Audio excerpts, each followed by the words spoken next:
2021 with pursuing relationships. Now, just to give a background, I was married before, but I'm not gonna talk about that today. After that situation, I became a lot wiser in how I handle my relationship life, because it takes a lot out of you when you do something that for the wrong reason, and you find out later that it was a big mistake, and you cost a lot of time and energy and things like that. So you learn how to be a lot wiser in your next decisions with women. So during the pandemic, just to kind of go back to 2020, I find myself basically, here in a new country, which is kind of funny. I'm back in America, which is kind of new, having to make new friends during the pandemic. So it was like one of the most lonely times, other than, other times in my life, which basically has been a very, very, when I think about it, just kind of used to growing up alone. But during the pandemic, it was actually very lonely because you didn't have much. People were afraid to even talk to each other. People were afraid to, you had to get on Zoom with everybody and everything. It was really a hard time to connect. And but during that time, I did strengthen in that area. But it was still, nonetheless, very difficult to build relationships or meet anyone, right? Go out on a date or do anything because everything was shut down. So you learn how to navigate the situation. So I started a date. Met someone through some friends in 2020, and I don't assassinate anyone's character, talk about anybody in that regard, but I do know that it was something that I had gotten into through just being in a certain state of consciousness where it was like, I'm so stressed out because of this pandemic. I'm so stressed out. I don't have no friends. And I latched on to a certain young lady that I shouldn't have latched on to now in retrospect because of the difference in just the basic difference of who we were. And here I was once again going down another, I talked about this last episode, you get on a circumstance loop where you're constantly attracting the same type of people because you haven't changed your mind or you haven't adjusted your mindset enough to or raise your vibration to attract the better people. So you get caught in a circumstance loop whenever you do the same thing and expect a different result. And that's what I was doing with dating. I was dating the same type of, like I talk about these, beautiful bad type of chicks that, men, just constantly going after. I was always kind of drawn to attract that type of women. But I always realized, especially now, being more awakened, it's trouble. You go out, you get the baddest chick in the room. Everybody wants her. Everybody's your target. And I was always going for just a girl that's just way more beautiful than I was ready to maintain, if that makes sense. And I knew that, but because it was struck my ego having some chick that I thought that's fine, whatever.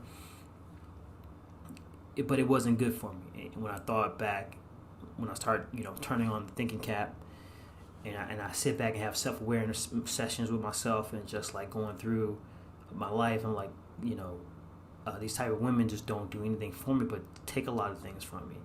They leave me to the side. I'm not really what they ideally want, but I just kind of some kind of guy that fits something that they want, but not entirely. So it was a constant battle of picking the wrong women and then seeing the end result not be what I expected. And that's what life is a lot of times. And that's how we learn that, hey, I'm on a certain state of consciousness that draws and attracts these particular people. If I raise my level of consciousness, meaning let me explore other types of women, let me explore the other ideas about relationships, and let me see what works, because this thing that I was doing just wasn't working and it was causing me a lot of pain. And it was just something that I just shouldn't have been in. So where am I going with this?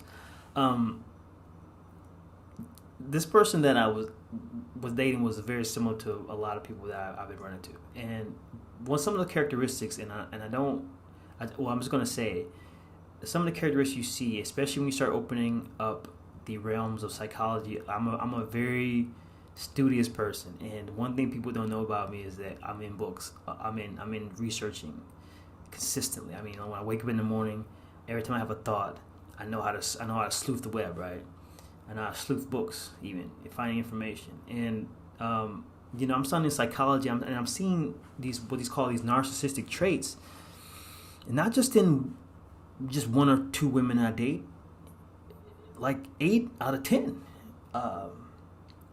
And I'm like, wow, this is something that where it makes it hard to even like relate, like have a personal, like even friendship when people think too highly of themselves. So much so that they think they're all that in a bag of chips, and then that they're the prize, they are the cream of the crop. You being in their presence is the gift, and so forth. You feel like they make you feel like you have to cater more to them, and if you get out of line, there will always be trouble if you don't have a different form of thought or challenge the way they think.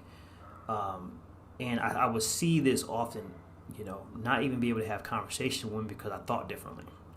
I never argue with people. I just talk about what I talk about, and people always have upset because I reach into things that are a little deep. And I just can't help it. That's who I am. If you can't handle it, I just feel like that's just something that you're a little fragile because I'm just talking about reality. So that's my biggest problem with life. I talk about reality in a philosophical way. I think about it and I say, hey, look, what do you think about X, Y, Z? What do you think about that? And people are challenged. They just don't like it. And I'm like, okay, well, this is something here in reality. You'll come across it sooner or later. That's just my thoughts on that. But I always have conflict just on that basis. It's just a different form of thought, and I'm just like, and people just don't like it. And I'm like, hey, well, what do you want me to do? I'm just thinking, just being myself. And it's, people just don't want you thinking, talking about certain things. But I learned that that's you deal with, that's how you who's not for you if you can't have a conversations about simple things that are dear to you, without triggering someone's whatever problem they have within. So I started to notice that there was an incredible amount of narcissism in the female interactions, in my female interactions that I have. And no, I don't bash women. I'm not a women hater. I actually love women. I actually adore and admire them. But I do notice trends. I do notice a lot what a lot of people are talking about, even like Kevin Samuels. I got into, I just took time to listen to him. I wasn't a fan. I wasn't a fan. I wasn't someone who was a detractor. I was just kind of curious, and because he was saying things that did resonate. Just to stay on track, I was in a relationship with someone that I seen these traits that I had recognized, before, after, during.